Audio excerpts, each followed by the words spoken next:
Boy, do we have a client case study for you. Same income, completely different outcome. Tune in to find out how Bob turned his financial life around. We're back in your life, and today, the difference between doing nothing with your money, just coasting, versus doing a few small little things and how much it can add up and make a difference.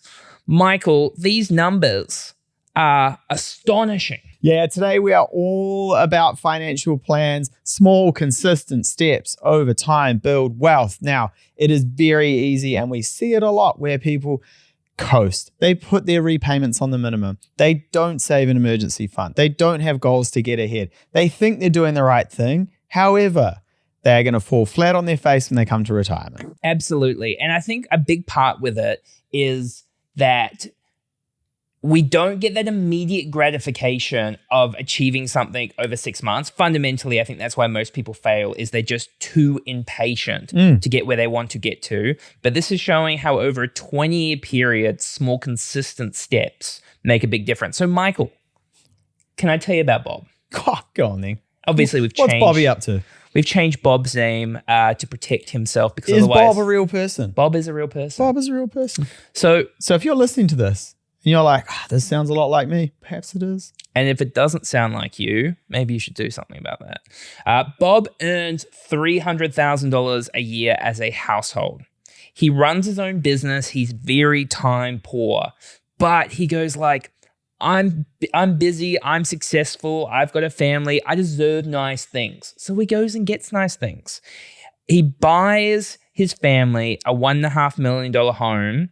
He doesn't really have time, Mike, because he's rich. He doesn't track his spending.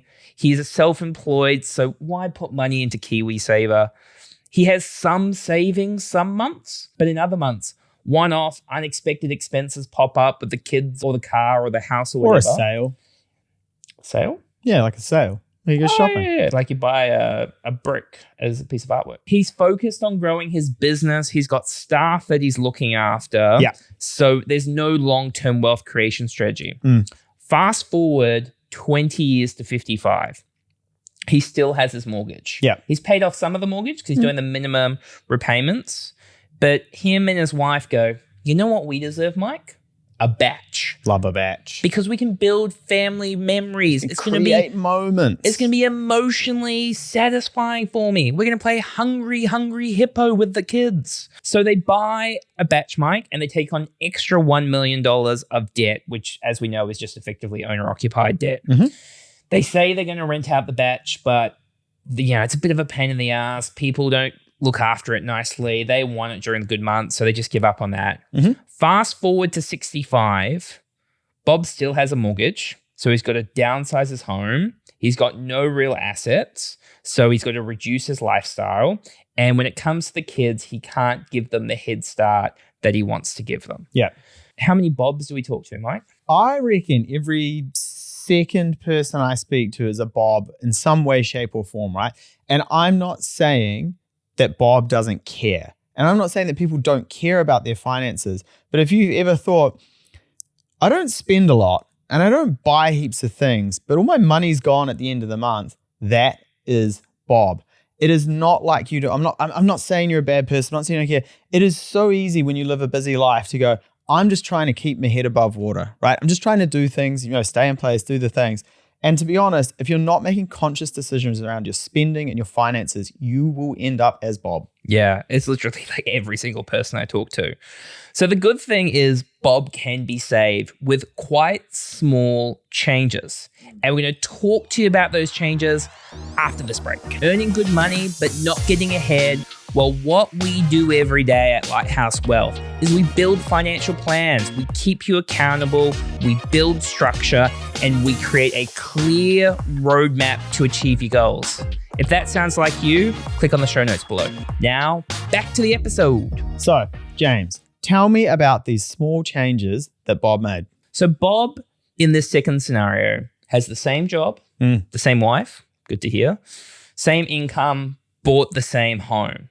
Different kids, though. One of the key differences is the first thing Bob does is he sets a goal. He goes, by the time I'm 55, I want my asset base to pay me an income of $100,000 a year after tax. So the first thing he does is he knows that income is just vanity. He is on the treadmill of life. He needs to live within his means and attack that mortgage aggressively. So his family decides they're going to live off $90,000 a year, excluding their mortgage. Mike, I've spoken to so many people, family of four, probably like 85% live between $80,000 a year and $120,000 a year. What's 90 a year in weeks? So it's about $1,700 a week, excluding your mortgage repayment. So like very doable. You should be able to go on a holiday doing that. Then he structures his mortgage smartly with his incredibly good looking and stylish mortgage broker and goes, I want to make sure that based off my income, based off my budget, I can make additional mortgage repayments so I'm not a slave to the bank for 30 years. So he pays off that mortgage, Mike, in 12 years. Just quickly throw it to you. What are some of the tips that you'd make to, if you had a client like Bob, what structure would you put in place to make that happen? Yeah, cool. So it's not just around the mortgage. You've got to start with everything else first, right? Like the goals, the savings, what you want to achieve. Because it's very difficult for me to say to someone, you should pay your mortgage off quicker and it's this much per week when actually there's no real reason why. So a little bit of basics around that first. But to be honest, specifically around the mortgage, if your interest rate comes down, leave the repayment where it is. Look at your leftover surplus per month, per week, per fortnight, and, chuck that onto the mortgage. If you're worried about losing the cash, we can do a revolving credit facility. Like, there's a ton of different ways you can do it. I'm not a massive fan of the complicated revolving credit, use a credit card, like 30 days interest free, leave the money in the, Just marketing. Fundamentally, I'm sure mathematically it works, but for your average person, increase the repayment, reduce the interest rate. So he pays off his mortgage in 12 years. In year 3, so he's now 38, he goes, the value of my house has gone up, my mortgage has gone down, I've got some equity to go buy an investment property. Now, some of his mates go you can go and do all these complicated strategies, but Bob doesn't know a lot about property, so he just wants to keep it really simple with the first property. So he just buys a new build investment property. He takes action, gets on with it, and is going to learn as he goes. He buys a property that costs him $700,000. He knows it's going to go up 5% per annum over the long term. He knows he's probably going to have to top it up by $200 or $300 a week. And it's a long-term buy and hold. It is negatively geared, but he understands that the value of the property will go up over time. Yeah. Moving to year 6, Bob has educated himself a bit more about property, understands a bit more around the different strategies. He's subscribed to checks and balances, and he's gone, that Mike and James, that good-looking duo, they did a multi-unit property. I now want to take my property strategy to the next level and buy 6 units together, add some value, do some renovations, get the rents up, and hold them over the long term. So he buys that property. Then in year 10, so he's now 45, started at 35, he goes, well, I've pretty much paid off my mortgage by this point. I'm only a couple of years away. I've got 2 properties, one with good cash flow.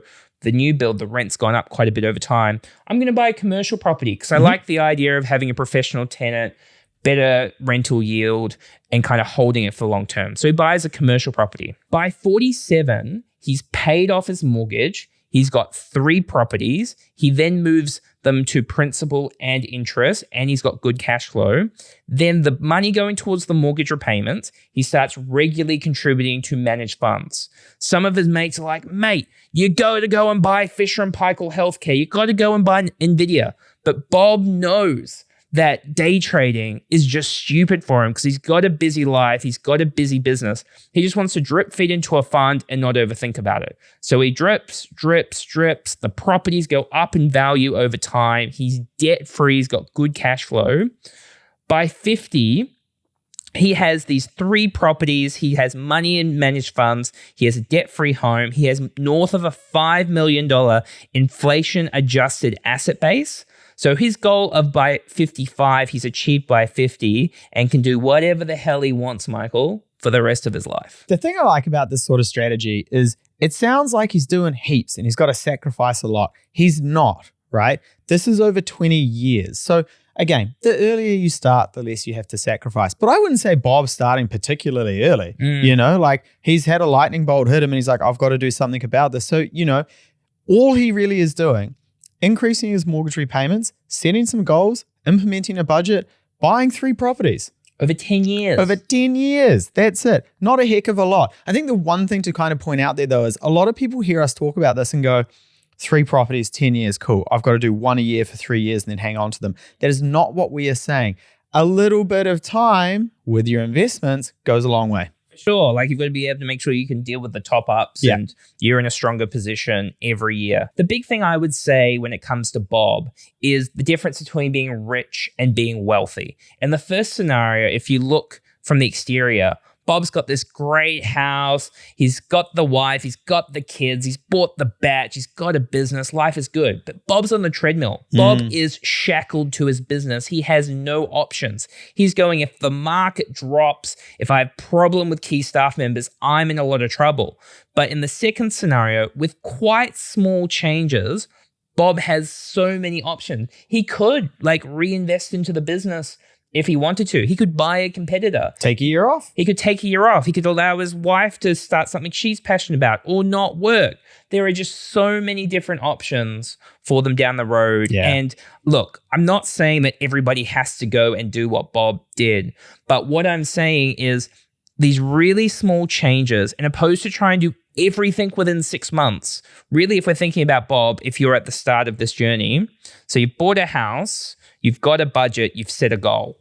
That's all we're doing. Yeah. That's it. Then we have the right structure for the mortgage.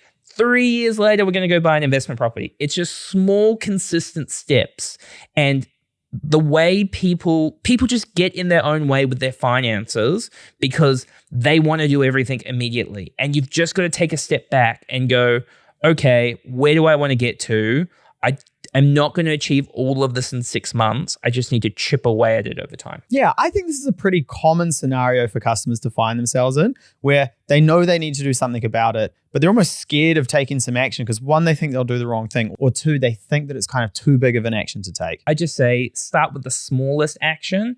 If you're not sure about what to do, whether it's ask for another financial advisor, reach out and have a meeting, talk about your options, because the biggest thing, set a goal and take some action, because otherwise you're going to get absolutely nowhere. 100%. Much love to Lighthouse Financial for sponsoring this episode. Please subscribe to the channel. Give us a follow on Spotify. Give us a review. Give us a like, and we'll catch you next time. Cheers.